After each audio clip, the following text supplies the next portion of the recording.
A while back, I spoke about how you deserve better and shouldn't settle for certain behaviors and certain types of people. This week, I want to talk about not settling for certain types of relationships. Hey, this is Todd. Welcome to the Thrive Singles Podcast.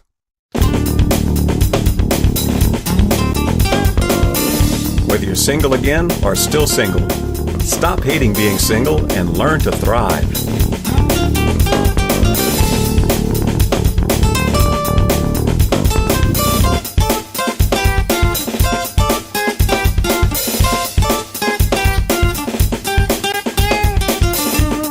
And welcome back for another week of the Thrive Singles Podcast. Or if you're new here, welcome aboard. We hope you stick around and join us, maybe subscribe, leave a few comments. Today I want to talk about some types of relationships you should never settle for. Like uncommitted relationships.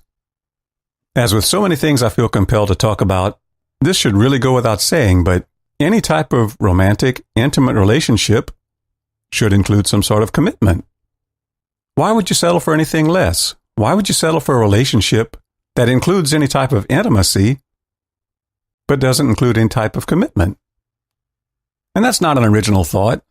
I'm paraphrasing Josh Harris here. Despite any disagreements I have with his book, I wholeheartedly agree with his premise that the level of intimacy should only increase as the level of commitment increases. And sure, some people do have a problem committing. Some people have been burned and moved slowly.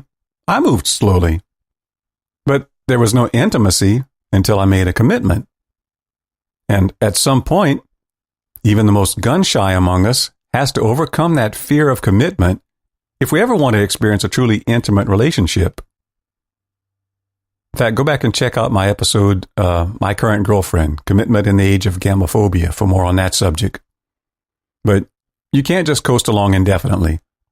Otherwise, years later, you end up friends with benefits, wondering if any sort of real relationship could ever even be an option. Closely related to the uncommitted relationship is the ambiguous relationship. You know, you kind of coast along, maybe go on a date occasionally, maybe you talk on the phone every now and again. Sometimes you think you see signs they might be interested in you, and sometimes you don't. And that's okay in the short term, but you can't let that drag on month after month. Either this is strictly a friendship, or there's some kind of romantic interest. Find out which it is before you waste valuable time hoping it is what it's not. What about the power struggle relationship? Relationships should be based on love and respect. Relationships that turn into power struggles are the types of relationships you should avoid. Maintaining any relationship, even a healthy one, can at times be a struggle. We each struggle with maybe commitment, trust, and in general letting people into our inner thought life on an intimate level. Those things are natural, and you work through them together as your level of commitment and trust grows. But relationships should never be a struggle for who's in control. Love asks, what can I do for you? How can I make you feel more loved? Love never demands submission. If you're always having to reinforce and defend your boundaries, you're in an unhealthy relationship. You deserve better than that type of relationship.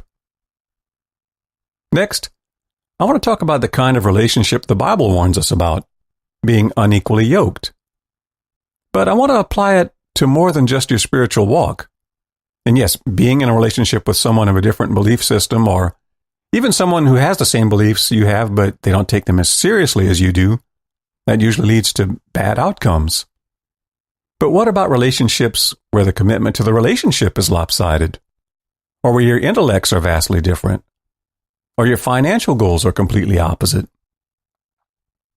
You deserve better than a relationship where you're always pulling in different directions, or pulling in the same direction, but you're the one carrying more than your share of the load.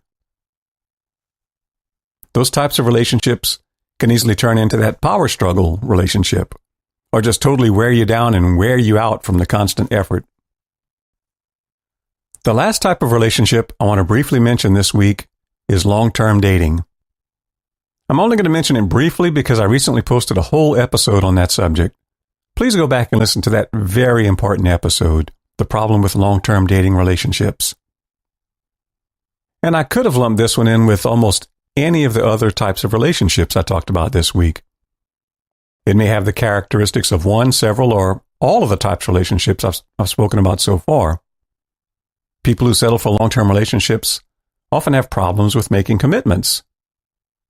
The relationship is ambiguous in that it may or may not lead to something else. Often people involved are unequally yoked. One thinks they're en route to marriage, and the other is perfectly content to keep the status quo, which often leads to a power struggle, as each tries to steer the relationship toward the outcome they envision. Don't settle. Don't settle for any of those types of unhealthy relationships. You deserve better.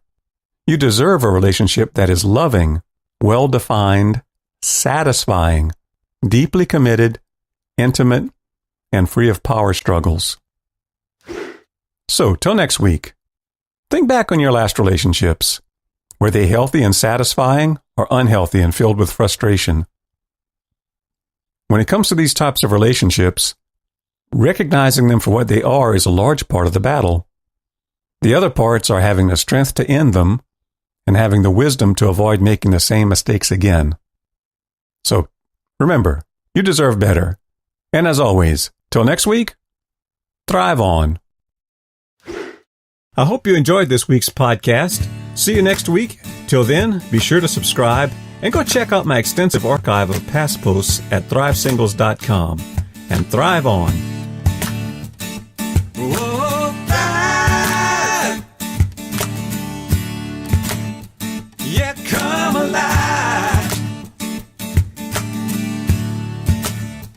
There's more to life.